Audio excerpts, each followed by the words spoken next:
तो कैसे हैं आप लोग। हम सभी ने अपने पूरी जिंदगी में कम से कम एक बार तो किसी न किसी भूत की कहानी सुनी होगी। कभी अकेले में बैठकर इस सभी चीजों के बारे में सोचो तो दिमाग के एक अजीब सी उलझन में फंस जाता है कि ये चीजें असल में होती है या नहीं। हमारा चाहे इन सब चीजों में विश्वास हो या ना हो, लेकिन इस बात से तो हम में से कोई भी मुंह मोड़ नहीं सकता कि भले ही हमने इन शक्तियों को देखा ना हो, पर महसूस जरूर किया है।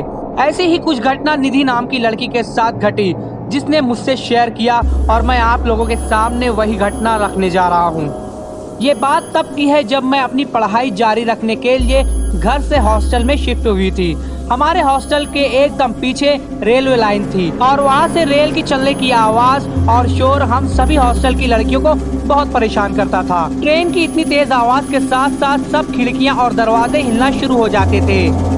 मेरा कमरा चौथी मंजिल पर था और मैं 2 और लड़कियों के साथ वहाँ रहती थी। मुझे अभी भी याद है, मुझे सिर्फ वहाँ रहते 3 या 4 महीने ही हुए थे कि एक रात मैंने और मेरे साथ की लड़कियों ने एक औरत की बहुत ही भयानक चिल्लाने की आवाज सुनी। पहले हमने सोचा कि ये किसी लड़की की आवाज है जो हॉस्टल से आ रही है, लेकिन ऐसा कुछ नहीं था और रोज हमें उसी समय पर रातों रात तक ये आवाजें सुनाई देने लगी।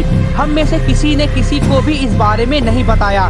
धीरे धीरे ये आवाजें तेज और ज्यादा समय तक रहने लगी। अगर कभी पानी पीने के लिए भी जाना होता या वॉशरूम जाना होता तो हम लड़कियां डर कर और सहम कर रूम से निकलती थी। मुझे कभी कभी रात को बाथरूम जाते वक्त, पानी लेने जाते वक्त ऐसा महसूस होता था साथ साथ मेरी बगल में चल रहा है।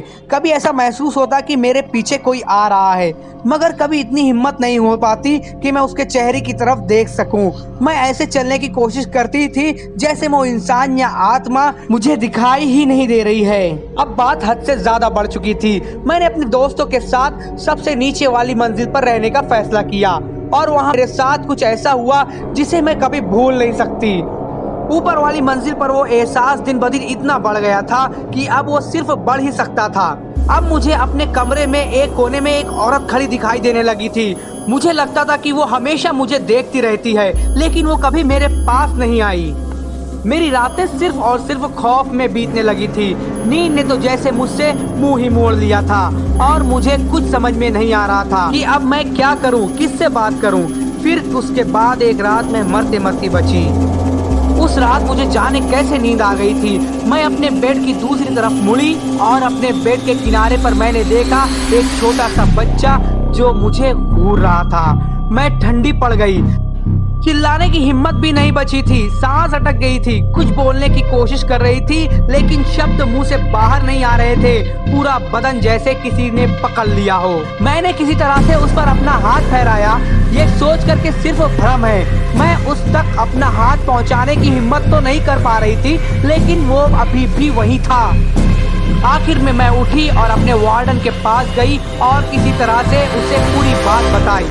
मेरी बात सुनने के बाद वार्डन ने जो कहा उसे सुनकर तो मेरे होश ही उड़ गए और मेरे साथ हुई सारी चीजों की गुत्थी सुलझ गई। उसने मुझसे कहा, मैं खुद इन सब चीजों में विश्वास नहीं करती, लेकिन बहुत समय पहले यहाँ पर ट्रेन एक्सीडेंट हुआ था जिससे कई सारे लोगों की जान चली गई थी और ये उसी रेलवे लाइन पर हुआ था जो हमारे हॉस्टल के ठीक पीछे की तरफ है।